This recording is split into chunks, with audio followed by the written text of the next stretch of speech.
우리에게 주시는 하나님의 말씀은 마가복음 2장 18절에서 20절까지의 말씀입니다.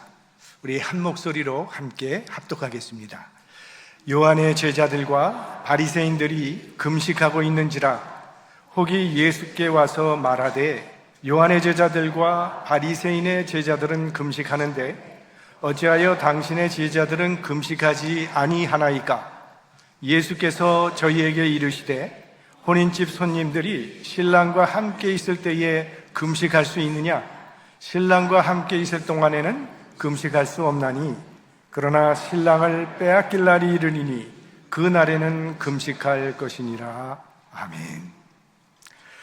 여러분께서는 좋은 신앙인 하면 어떤 모습이 여러분의 생각에서 떠오르십니까? 예수님 당시 유대인들에게는 아주 분명한 경건의 기준이 있었습니다. 그 중에 몇 가지만 소개를 해보면 우선 죄인과는 거리를 두고 가까이 하지 말아야 했습니다. 인사도 하지 말아야 했고 같이 먹는 것 절대 안 되고 집에 들어가는 일은 절대로 해서는 안 됩니다. 또 안식일 철저히 지켰습니다. 기도는 하루에 3번 시간을 정해놓고 기도를 드렸고 또 구제에 힘을 썼습니다. 그리고 오늘 본문의 논란의 대상이 된 이 금식은 매주 월요일과 목요일 일주일에 2번씩 힘썼습니다. 자, 이런 종교적 기준을 잘 지키는 사람은 하나님을 잘 믿는 경건한 사람으로 인정을 받았습니다. 그런데 예수님의 제자들은 금식을 하지 않았던 것 같습니다. 그래서 사람들이 예수님께 따져 묻는 겁니다. 세례 요한의 제자도 금식을 하고 있고 바리새인들도 금식을 하는데 당신의 제자들은 왜 금식을 하지 않습니까? 아니, 하나님의 일을 한다는 사람들이 그런 기본적인 경건 생활조차 하지 않느냐는 그 비난 섞인 그런 말입니다.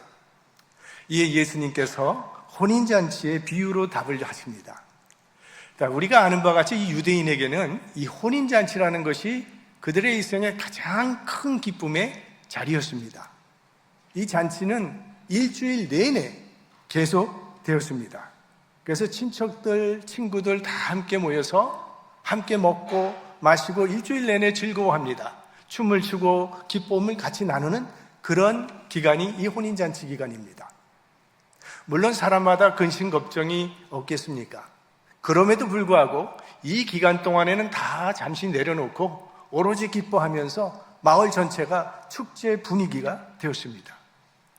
자, 유대인들은 율법을 잘 지키는 사람들이고 또 거짓말은 죄이기 때문에 아주 율법으로 엄격하게 거짓말을 못하도록 금했습니다. 그런데 탈무드에는 해도 괜찮은 거짓말이 나옵니다. 그건 결혼식에서입니다. 사실 모든 신부가 다 예쁘지는 않습니다. 그런데도 내가 평생에 본 신부 중에 제일 예쁘다고 거짓말을 해도 괜찮다는 겁니다. 왜? 혼인잔치는 기쁨의 자리이기 때문이죠. 그러니까 이 일주일 동안은 신랑 신부는 왕과 왕후의 대접을 받는 그런 즐거운 자리입니다. 자, 이렇게 즐겁고 기쁜 일생의 가장 기쁜 자리가 혼인잔치인데 예수님께서는 이 혼인잔치 기간에 금식할 사람이 있겠느냐는 말씀입니다. 아무리 경건한 유대인이라 할지라도 혼인잔치 동안에는 금식하지 않았습니다. 물론 예수님께서 금식 자체를 부인하지는 않았어요. 신랑을 빼앗길 날이 올 텐데 그때는 금식할 것이라고 말씀하셨습니다. 그러나 신랑과 함께 있을 때에는 그때는 기뻐할 때지 금식할 때가 아니라는 그런 말씀입니다. 자, 그럼 여기서 신랑은 누구를 말하는 것일까요? 네, 예수님을 말하는 것입니다. 그럼 이 비유 속에서 우리는 이 신앙생활의 성격이 나타나 있는 것을 발견할 수가 있습니다. 신앙생활은 신랑 대신 예수님과 함께하는 기쁨의 잔치라는 거예요. 우리가 예수님을 모를 때는 정말 슬픔과 어떻게 보면 공허함 속에서 방황하는 삶을 살 수밖에 없었습니다.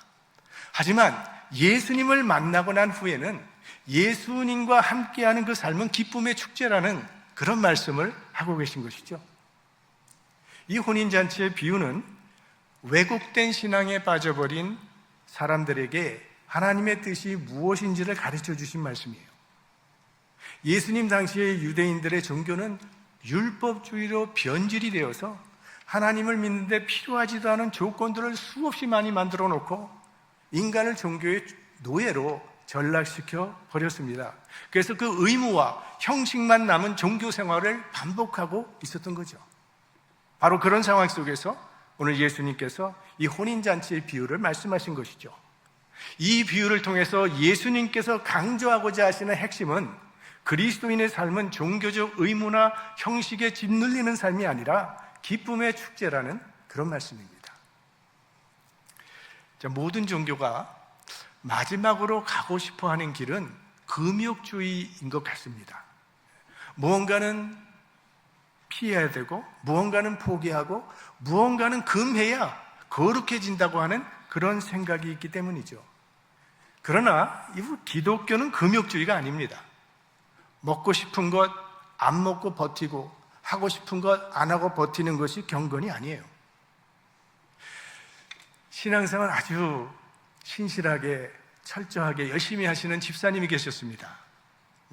예배란 예배는 빠지는 적이 없고, 또 모임도 부지런히 참석하고, 또 봉사도 교회에서 최선을 다해서 어디든지 늘 봉사활동에 함께 참여하는 그런 집사님이셨어요. 그런데 좀 늘 모습이 힘겨워 보였습니다. 그래서 목사님이 하루는 물었어요. 집사님, 무슨 어려운 일이 있습니까? 라고 했더니, 목사님, 신앙생활 해야 하니까 하기는 하는데 솔직히 좀 지치고 힘이 듭니다. 라고 말을 했어요. 그러자 목사님이, 집사님은 이 혼인잔치에 오셔서 음식은 안 먹고 설거지만 하고 계시네요. 라고 말을 했답니다. 신앙생활은요, 어떻게 보면 결혼 생활과 아주 비슷한 점이 있습니다. 한 남자와 여자가 만나서 가정을 이루게 되면 이 두 사람에게는 변화가 일어나게 됩니다. 그러니까 가정을 가진 사람의 의식, 그런 생활 방식으로 점차 변화가 일어나게 됩니다. 물론 하루아침에 변하는 것은 아니지만 함께 살아가면서 조금씩 서로에게 맞춰가면서 이제 변화하게 되는 거죠, 가정생활은. 근데 신앙생활도 그렇습니다. 예수님을 믿으면요, 우리 삶 가운데 변화가 일어납니다. 우리 가치관의 변화가 일어나고, 우리 인생관의 변화가 일어나고, 세상을 바라보는 관점이 달라집니다. 이전에는 이게 그렇게 중요하다고 생각했는데 지금 보니까 그게 그렇게 중요하지 않다고 깨달아지고, 이전에는 아무것도 아닌 것처럼 가볍게 생각했던 그런 것이 중요하게 여겨지는 것들이 생기게 됩니다. 자, 이런 변화가 우리 일생에 거쳐서 우리 마음 가운데 일어나고 우리 영혼과 우리 생활 속에 끊임없이 일어나게 되는데, 이러한 내적인 변화를 경험하지 못하게 되면 외적인 것에서 대리 만족을 구하게 됩니다. 믿는 사람이 됐는데, 믿었으면 뭔가 달라져야 하는데 가장 쉬운 방법이 외적인 모습이기 때문이죠. 그래서 종교의식과 형식에 매달리게 되는 거죠. 그게 유대인들에게는 할례고, 그게 음식 규례였고, 안식일이었고, 오늘 나오는 이 금식 같은 그런 의식을 지키는 행위를 통해서 그들은 이방인들과 자신의 차별의식을 두었다는 거죠. 그래서 이런 종교 테두리 안에 있는 한 자신은 선민이라는 그런 자부심과 스스로를 위로했습니다. 그리고 이 밖에 있는 사람들은 버림받은 자로 취급을 했던 거예요. 우리들도 조심하지 않으면 그런 오류에 얼마든지 빠질 수 있습니다. 저 사람 담배를 피네. 구원 못 받은 사람이지. 어떻게 기독교인이 술을 마셔? 유행가를 다 부르네. 아주 세속적인 사람. 이런 외적인 조건으로 신앙을 판단하는 잘못 저지르기 쉽습니다. 한 번은 어떤 교회에 설교를 하러 간 적이 있었는데요. 이제 예배 시간이 가까워오니까 이제 강단에 올라가는데, 이제 목사님은 그 교회 목사님을 따라서 이제 강단에 올라갔습니다. 그래서 조금 시간이 있으니까 이제 강단 의자에 앉아서 준비 기도를 드리려고 하는데, 보니까 그 목사님은 의자 앞에 탁 무릎을 꿇더니 기도를 하시는 거예요. 순간 제 마음이 굉장히 복잡해졌습니다. 이 교회 교인들이 나를 어떻게 바라볼까? 아니, 목사님은 무릎을 꿇고 기도하는데 저렇게 의자에 털썩 앉아버렸으니 말씀의 은혜 받기는 틀린 거 아닌가? 나도 무릎을 꿇어야 되나? 지금 따라했다가는 더 우스워지겠다 해서 그만뒀습니다. 그런데 자칫하면 사람들 보는 앞에서 무릎을 꿇는 거는 이건 외식적인 것으로 여길 수도 있고, 그렇다고 의자에 앉아서 기도하는 것은 경건치 않은 것으로 판단할 수도 있는 그런 오류에 빠질 수가 있다는 겁니다. 그러니까 그 목사님께서는 늘 그런 방식으로 기도를 해오셨던 거고, 저는 저희 방식대로 했던 거죠. 그런데 그 당시의 유대인들은 금식하는 것이 하나님을 잘 믿는 증거라고 믿었던 겁니다. 그래서 그거 지키려고 억지로 고통을 참고 있었기 때문에 잔치집에서 저 먹고 마시는 예수가 못마땅했던 거죠. 그래서 먹기를 탐하는 자라고 비난을 했던 거고, 또 죄인과는 거리를 두고 살아야 되는데 저렇게 죄인과 어울려 다니는 예수가 싫었던 겁니다. 그래서 예수를 죄인과 세리들의 친구라고 그렇게 비난을 했던 거예요. 우리가 세상을 멀리한다는 것은 죄를 멀리한다는 그런 뜻이지, 우리 정상적인 인간 생활을 거부하고 멀리한다는 그런 뜻은 아닙니다. 우리가 배격하는 것은 세상 속에 있는 마귀의 세력이지 이 세상 자체를 배격하는 것은 아닙니다. 이 세상은 하나님께서 창조하신 하나님의 작품인데 하나님의 창조물을 왜 배격하겠습니까? 그런데 율법주의는 이 금욕주의로 기우는 경향이 있어요. 그래서 이 율법에 사로잡히게 되면 정상적인 삶을 좀 배격하게 되고 삶의 기쁨과 즐거움을 누리는 것도 죄악시하게 됩니다. 세상을 멀리하는 것이 마치 하나님께 충성하는 것처럼 그런 생각을 갖게 됩니다.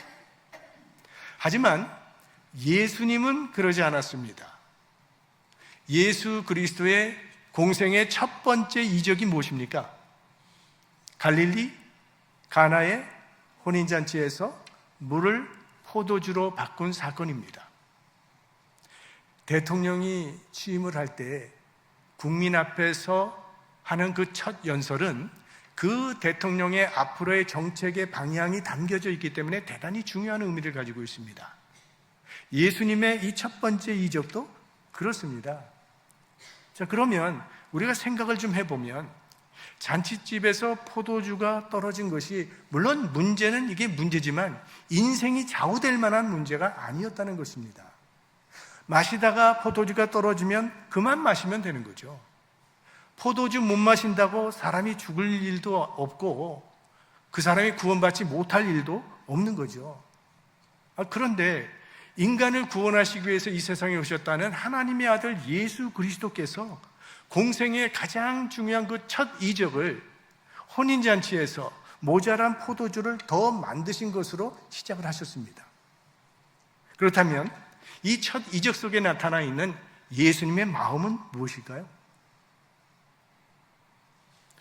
예수님께서는 우리의 영혼의 구원만이 아니라 우리 삶의 행복에도 관심이 있으시다는 것입니다. 그 행복이 깨어질까 봐 모자라는 포도주를 더 만들어주기까지 하시면서 잔치의 기쁨을 연장시켜 주시는 분, 그분이 좋으신 예수님이십니다. 그래서 여러분 성경을 보시면 예수님을 만난 사람들의 인생은 모두 축제 인생이 되었죠. 수가성에 살고 있던 한 여인은 사람 기피증에 걸려서 사람들을 피해 다니면서 만나지 않고 혼자만 외롭게 살아가고 있었는데 어느 날 우물가에서 예수님을 만난 후로는 그녀의 삶에 행복의 축제가 시작되었죠. 그 기쁨과 행복을 감출 수가 없어서 이제부터는 사람들을 찾아가서 만나는 사람마다 자기가 만난 예수님을 소개했죠. 막달라 마리아는 7 귀신이 들렸던 여인이었습니다. 그런데 예수님을 만난 후에 그 여인의 삶엔 드디어 기쁨과 감사의 축제가 시작되었죠. 결국 막달라 마리아는 예수 그리스도 부활의 첫 증인이 되었습니다. 눈이 멀었던 자도 예수님을 만나게만 하면 그의 인생이 축제 인생이 되었고, 삭개오 같은 사람도 또 죄인 같은 사람도 예수님을 만나기만 하면 그들의 삶은 모두 축제 인생으로 변화됐다는 거예요. 미신과 기독교는 다릅니다. 이 미신은 사람을 노예화시킵니다. 이번 여름에는 절대로 당신 물가에 가까이 가지 마. 이런 두려운 겁을 줘서 불안의 노예로 만드는 것이 미신이에요. 그러나 기독교는 인간을 자유케 하는 종교입니다. 진리를 알지니 진리가 너희를 자유케 하리라. 그래서 믿는 사람들, 예수 믿는 사람의 특징은요, 행복한 거예요. 기쁜 거고 찬양이 있고 감사가 있는 삶을 살아가는 것이 우리 그리스도인의 삶입니다. 저는 목사가 돼야 하나 말아야 되나 고민하고 기도도 많이 했는데요, 또 우리 가정에서도 제 친구도 저를 위해서 많이 기도해 줬습니다. 그러다가 소명을 받게 된 결정적인 동기는 우리 대학부 겨울 수양회였습니다. 우리 보통 수양회에 가면 마지막 날에는 밤에 간증, 자기가 받은 은혜를 간증하는 그런 시간들이 있지 않습니까? 그래서 그날도 이제 마지막 날에 간증들을 하는데 밤이 깊었는데, 아이고, 얼마나 오랫동안 간증이 끊이지 않냐고 제 기억으로는 거의 참석한 모든 친구들이 다 간증을 했는데요. 그때 자기가 받은 은혜를 나누는 그 형제 자매들의 모습이 너무나 행복하게 보였고 정말 기쁨이 충만했어요. 그러니까 기쁨과 감사의 축제였습니다. 전 그날 그곳에서 하나님의 임재를 경험했어요. 바로 이런 인생, 이런 일에 내 인생을 바치는 것이야말로 가장 가치 있는 일이고, 이렇게 사랑하는 인생이야말로 가장 행복한 삶이라는 확신이 들었기 때문에 결단을 했던 겁니다. 그런데 마음이 바뀌면 안 되니까 바로 결단하고 나가서 저도 이제 그렇게 되겠다고 결심을 했으니까 내가 딴 길로 가지 않도록 봐달라고 그렇게 부탁을 했죠. 제가 그날 그런 헌신을 한 거는 다른 길이 없어서가 아니고 할 수 없이, 어쩔 수 없이 마지못해 한 게 아니에요. 너무 기쁘고 너무 감격해서 그렇게 할 수밖에 없었던 겁니다. 기독교는요, 기쁨의 종교입니다. 그러면 이렇게 질문하고 싶은 마음이 생길 수도 있을 거예요. 아니, 그럼 예수 믿는다고 다른 사람들보다 뭐 특별하게 더 기뻐할 만한 좋은 일이 많이 생기는 것도 아니지 않습니까? 여러분, 제가 목사가 된 후로는 늘 기뻐할 좋은 일들만 계속 생겨왔을까요? 여러분, 신약 성경 첫 4권의 책을 우리는 복음서라고 부릅니다. 복음은 기쁜 소식, 영어는 good news. 이게 복음입니다. 기쁜 소식이라는 거예요. 그런데 복음서를 쭉 읽어 내려가 보면요, 처음부터 끝까지 예수 그리스도의 고난으로 가득 차 있습니다. 태어났는데 집에서 태어나지도 못하고 마구간에서 태어나셨고, 또 태어나자마자 왕이 죽이겠다고 하니까 할 수 없이 급하게 애굽으로 피난을 가야 했고, 또 공생애 중에는 많이 굶주리기도 했고 핍박도 많이 당했고 조롱도 당하셨고 매도 많이 맞다가 결국은 십자가에 못 박혀 돌아가셨습니다. 그런데 그 기록을 우린 복음서라고 부르고 있습니다. 무슨 의미일까요? 그리스도인에게는 좋은 일만 생기기 때문에 기뻐하라는 그런 말이 아닙니다. 우리 그리스도인에게도 왜 고난이 없습니까? 질병이 있고 어려움도 있고 슬픔도 많이 있죠. 그러나 이 복음서에서 예수님의 삶이 우리에게 보여주는 것처럼 하나님을 사랑하는 자에게는 합력하여 선을 이루시는 하나님의 섭리가 있음을 믿기 때문에 기뻐할 수 있다는 거예요. 뭐 당장은 잘 이해가 되지 않더라도 그 구원의 완성을 향한 하나님의 섭리가 분명히 이루어지고 있음을 믿기에 기뻐하는 것입니다. 그리스 신화에는 오르페우스의 이야기가 들어있습니다. 이 오르페우스는 아주 최고의 음악가죠. 그 뱃사람들의 위험은, 그들이 가장 두려워하는 것은 요정들의 노랫소리였습니다. 배가 항해를 하다가 요정들이 있는 섬을 지날 때면 요정들이 노래를 하는데 이 뱃사람들이 그 요정의 노랫소리가 너무 황홀하니까 거기에 매혹이 돼서 바다로 뛰어드는 바람에 목숨을 잃곤 했어요. 그런데 이 오르페우스가 탄 배는요, 그런 위험을 피할 수가 있었습니다. 자, 배가 항해를 하는데 요정들이 있는 섬을 지날 때 이제 요정들이 노래를 하기 시작합니다. 그런데 요정들이 노래를 할 때 오르페우스도 함께 노래를 부르는데 이 오르페우스의 노래가 너무나 황홀하고 훨씬 요정의 노랫소리보다 더 크고 더 아름다웠기 때문에 그리들의 마음을 요정의 노랫소리에 빼앗기지 않았다는 거예요. 세상은 끊임없이 고난과 유혹으로 우리의 마음을 흔들어 놓습니다. 하지만 우리와 동행하시는 우리 주님의 은혜와 기쁨이 훨씬 더 크기 때문에 어떤 어려움도 이겨내며 살아갈 수 있는 것이 우리 그리스도인의 삶이죠. 우리의 행복은 무엇이 넉넉해서 행복한 것이 아니고 고난이 없어서 행복한 것도 아니고 주님을 모시고 살면 초막이나 궁궐이나 오늘 우리가 찬양한 것처럼 그 어디나 하나님의 나라가 이루어지기 때문에 행복한 것이죠. 현대인들은 예전 사람보다 훨씬 많은 것을 누리며 살아가고 있어요. 먹을 것도 참 좋은 거 많이 먹고 있고 즐길 거리도 참 많고 볼 거리도 많습니다. 그런데 사람들의 마음은 점점 더 외로워지고 공허해지고 있습니다.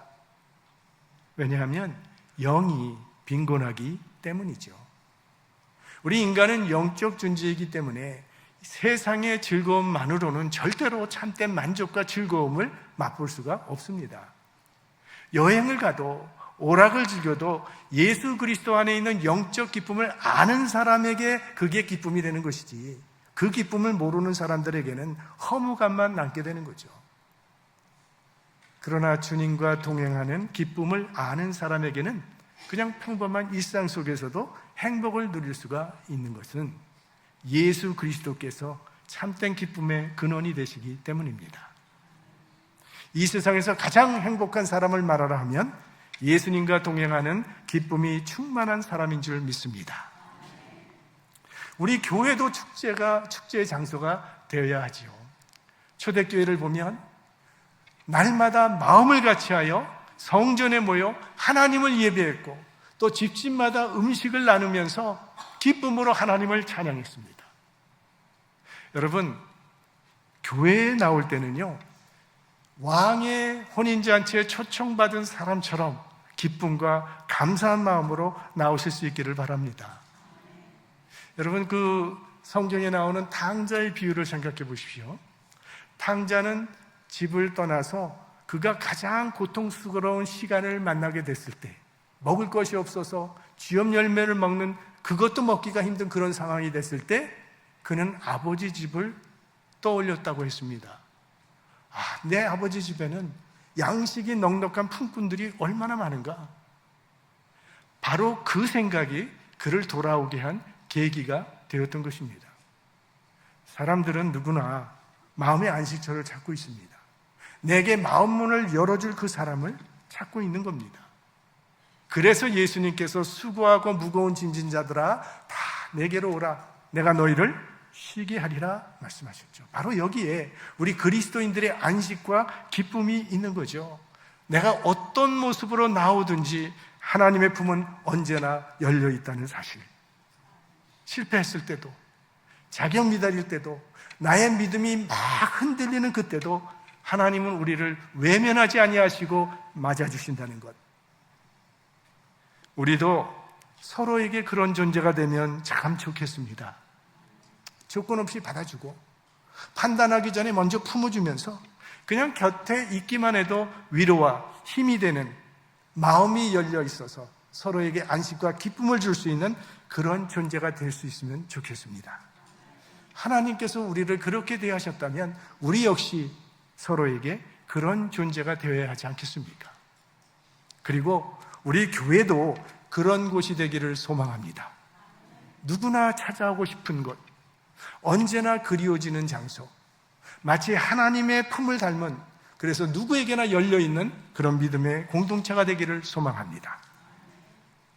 교회는요, 가장 기쁘고 즐거운 장소가 될 수도 있고 가장 힘들고 괴로운 장소가 될 수도 있습니다. 그리고 그렇게 만드는 사람은 바로 우리 자신입니다. 그래서 우리가 교회 올 때는 좋은 마음을 준비할 필요가 있어요.